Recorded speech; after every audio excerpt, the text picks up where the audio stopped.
don't know. I never. Well, I was out once with Elie Wiesel and his wife, and I was out with a friend of mine, and I'm doing all these jokes at dinner, and this friend of mine, she said, she just couldn't even look up. She said, "This is how you're talking with Elie Wiesel? You're just joking around." Then she looked up and saw Elie and his wife Miriam laughing, and I later said, "Well, you don't think I was going to sit there with a dinner with him and say, so tell us about the Holocaust?" Right, exactly. I mean, it's just not a fun thing. Here's a guy that he goes around and talks about it all the time. He's out for dinner. I would think it's the last thing you want to revisit and talk about. So I did that, but it didn't offend him. He enjoyed it. Now, I want to get your take politically of what's going on. Mitt Romney comes out and says Obama failed the country in 2012, right around the corner. Who do you see running for the Republican nomination? What do you think will happen in the general election? Gee, I have no idea. I mean, I think one of the reasons that I've sustained as a commentator on television and radio for 16 years is I'm quite comfortable saying I don't know. I really don't know. I think some of these candidates are. I think Sarah Palin would be a good, might be a good president of the PTA or something. and I mean, I just find it absurd that she's actually. I mean, I don't know her personally, but it just doesn't make any sense. I mean, there are qualified people, and there have been qualified Republicans. I thought the senior President Bush, was smart not to invade Iraq, and I have a lot of admiration for something General Eisenhower said when he was in charge of the forces in World War II. He said, wait as long as you can to make a decision. You'll have more information, and I do that in life. I wait as long as I can because I'll just know a little bit more. And so there are some outstanding, candidates, but we're with Donald Trump is. I know Donald Trump. This is absurd. I mean, he's like it's almost like I actually have a montage of him in the '90s talking about himself, and it's almost like there's something wrong with him. I mean, he's saying things like, I go out with more attractive women than Warren Beatty. People go crazy when they see me. There's bedlam when I walk down the street. And he goes on and on about himself. And then he says, I don't think I have an excessive ego. So, I mean, these are not candidates. Then you got your Governor Schwarzenegger. So 8 years. I think it's 8 years of political life. It didn't seem to have much effect because he was heading right back into the movies. Before they caught on to everything else he was doing. So I don't know. I'm sure that there are qualified candidates. I haven't seen them yet, but I'm sure that there must be. But I'm not. From what I'm hearing, it's not that it's not that President Obama is the perfect president, but at least he seems like a serious person. With the exception of those two recent border reforms. Right, absolutely. Well, one thing I liked that Obama said was pretty funny. He was, I think, roasting Donald Trump and the whole birth certificate thing and said the Donald wants to run for president. Well, at Celebrity Apprentice, he had to fire Lil Wayne, so I guess he's qualified for the job. So that was a pretty good joke for the president. Yeah. And I don't know what that Trump was doing there. I mean, you know for sure what's going to happen when he lets himself get out there. I've seen people... I'm sure he was the subject of a roast, these Friars roast. I went to one for Jerry Lewis, and this wasn't very widely reported, but they didn't even get to the roast part. They were just introducing the dais, and people on the dais were saying such things that it was reported in the paper. Not a lot, not very prominently, but he had a heart attack after that night. Wow. You really don't want to subject yourself to a roast. I mean, whether it's serious or not, they'll find things to say about everybody. I mean, you're really asking for it. If that a roast, I mean, that's absurd. I'm friends with former Mayor Dinkins of New York, and they gave him a toast, and that was good. That was at the Friars Club, but that was different. So, and he's been there to try to help me and Harry Belafonte and people like that on some of these advocacy issues. So, but oddly enough, the person that helped the most was not a black person, and he was not a Democrat. He was not. He was considered he's a white. He was considered to the right of the right Republican. He helped me the most as a retired Senator Dale Volcker in New York.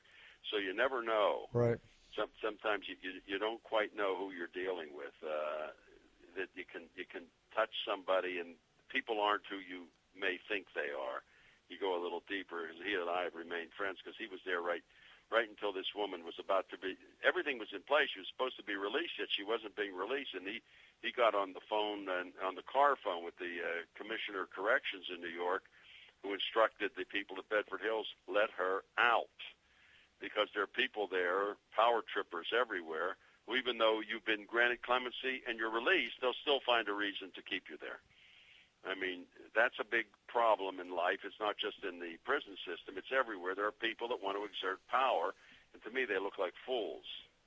Well, I know we went a little bit back to prison. I want to go back to the roast for a minute because I had a roast for my birthday a couple months ago at the Comedy Club. Yes, he did. And Andy, of course, my good friend, roasted me. But the best part had to be, for some reason, people kept calling me a homosexual. I don't know where it came from. Then my girlfriend went on stage. She roasted me, and she said, "You know what, guys? I don't care if he's a homosexual." So that was very sweet. It was a touching moment for all of us. Well, she could have said, he's fooled me. Right, that works too. I had a lot of that when I started out as a young actor in the 50s. Nice-looking young men at that time in the 50s would enter into a drama school. Generally, were gay. I didn't even know what gay was. I honestly didn't even know I never even thought of it. I was just so out of it in that area. And I got hit on right and left because everybody was gay. The faculty was gay. The student body was gay. And I remember one line, I actually put it in a movie once where this dancer, he's sitting with me at the Pittsburgh Playhouse. He looks at me deep in the eyes, and he says, "You just haven't met the right man yet." Well, I still haven't. I mean, either are or you aren't. And, they were just convinced it was a matter of time. I remember one gay man, he looked at me with astonishment, and he said, you can't trust a woman. And even in the paper today, the Nobel Prize for Literature went to a fellow from Trinidad who said, a woman couldn't possibly write as well as a man. It's evident right away. She just... these odd points of view. You can have your point of view, but to think that you're all-knowing and that you have the final truth is a sign of ignorance. And there are people like that everywhere, not just in government or in the prison system, but everywhere. They talk as though they know everything, and they're willing. I have a very dear friend who knows everything. He not only knows everything, he'll tell you where you were before you were born. He knows that, too. The problem is he's 55 years old, and his net worth is $100. So something went wrong along the way. Probably this very quality has held him back because nobody wants to be around somebody who knows everything.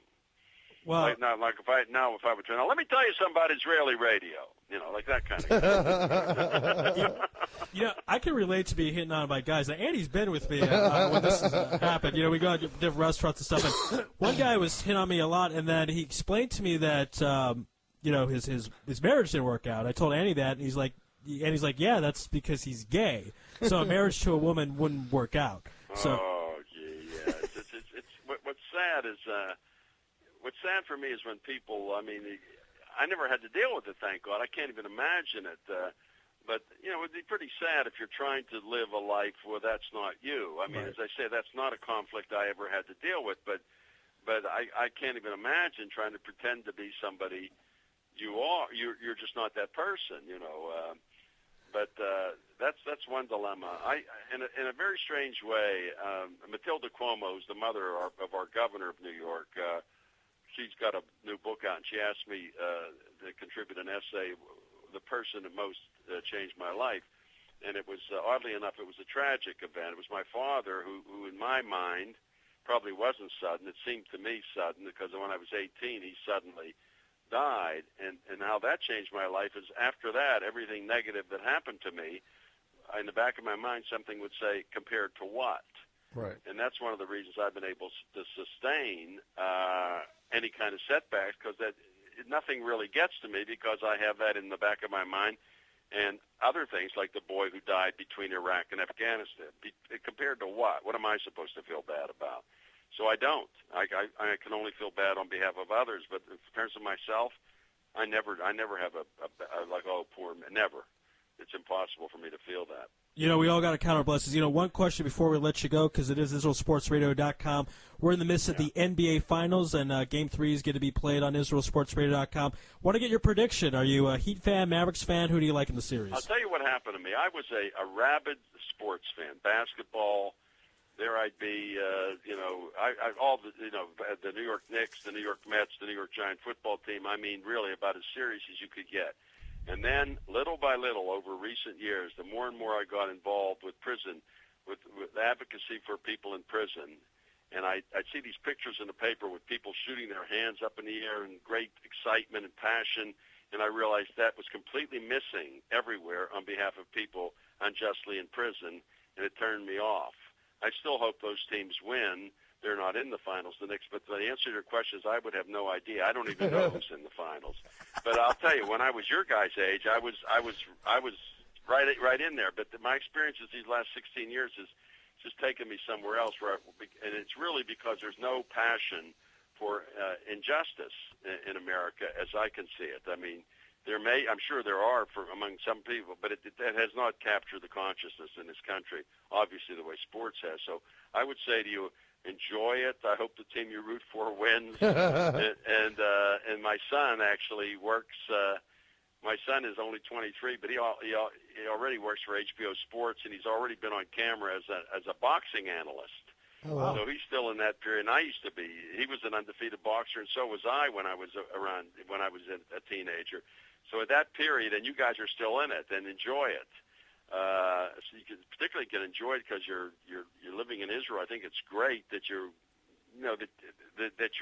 comfortable enough that you can focus that much. Makes me feel good. In fact, somebody I know went to Israel recently, and I said, "Do you feel any sense of danger?" And they said, "Not at all." No. And that was thrilling for me to hear. Yeah. Yeah, this is probably the safest I place. just wish you the best, and I hope your team wins. Well, thank you. I can appreciate that. And especially as someone who worked in the prison system, I can say I certainly appreciate all you do because I know there are many people out there without a voice, and all we can do is try to help one person at a time. Always try to stick up for the people without a voice, particularly you're on the radio and you have the opportunity to do it. So my best to you guys, and I've enjoyed the conversation very much. Great, thanks so much. Thank you, really appreciate it. Thank you. Right. All the best. All the best. Be well.